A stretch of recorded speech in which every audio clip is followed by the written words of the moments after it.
But I mean, I've been working for a long time in the bar business. I think it's like you get immune, like you create this thing. Like I tell you, I don't have hangovers anymore.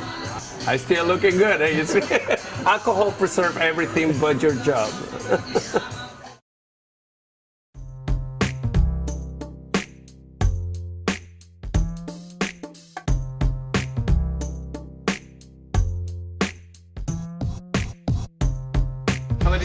Is at Sundays at 8:30 here at Rapture. We have like 8 to 10 comedians. They come and like, they perform. It's like kind of an open mic for them. It's pretty cool. To go to a comedy show in Manhattan costs a lot of money, or there's cover charges and things like that. Here there's no cover charge. I mean, drink whatever you want, obviously, but there's no cover charge. The comedians get to practice their routines. Free drinks, sometimes food, depending on what they're, if they're not working anywhere. Poor guys. Basically, the way it started was another comedian friend of mine, she was running the show, and she needed some help, so I started helping her out. And then she wound up doing acting school, so then she didn't have time to run the show, and now I just run it. The show works that we have about 8 comedians. I do about 10-15 minutes up front, do some crowd work in a couple jokes.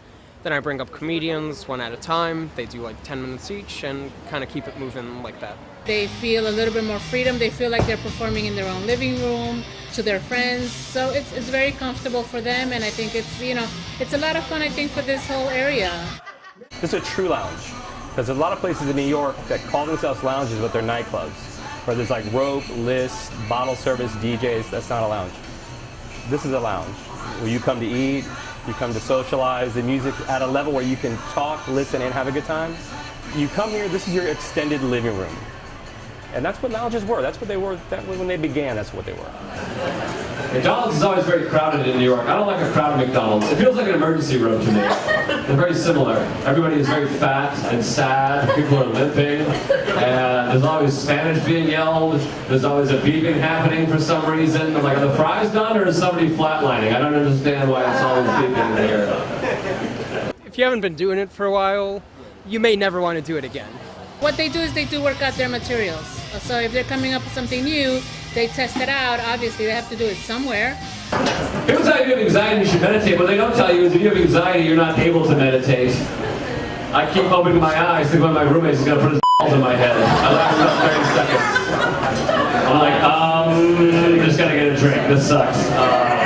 Most of the performers have been on True TV. They've been on the Letterman Show, Caroline's. They've been in a number of venues where people have seen their talents. I think what it is, on a real level, is that everybody, particularly in this city, I feel is about to go crazy. Like everybody is right, like here, just a tiny little bit away from going totally nuts. And you see it in people's eyes all the time. When I'm talking to people, it's like a fish almost surfacing in water. You're like, oh, that was some wild maniac shit. Like I see in your eyes all the time. And I have it bad. I feel like I'm a good guy, but I feel the city turning me into a piece of shit. Like just a little bit every day, pumping into my veins. Like I want to put garbage in public mailboxes all the time. I have no reason to want to do that. They're normal people, just like everybody else. Does anybody here go to strip clubs ever? Yeah. It doesn't really matter. I'm going to say the joke anyway. It's nice if I try to include the crowd.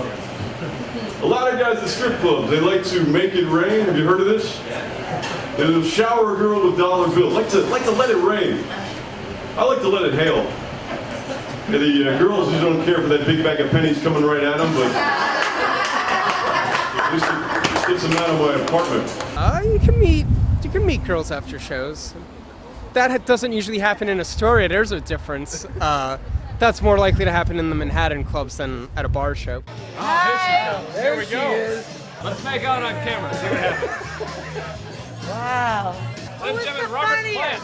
Can I tell a joke? Yeah. Yeah. Here's the joke.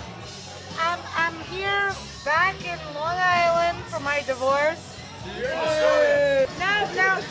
Here's the joke. Number 3 divorce. I'm looking for husband number 4.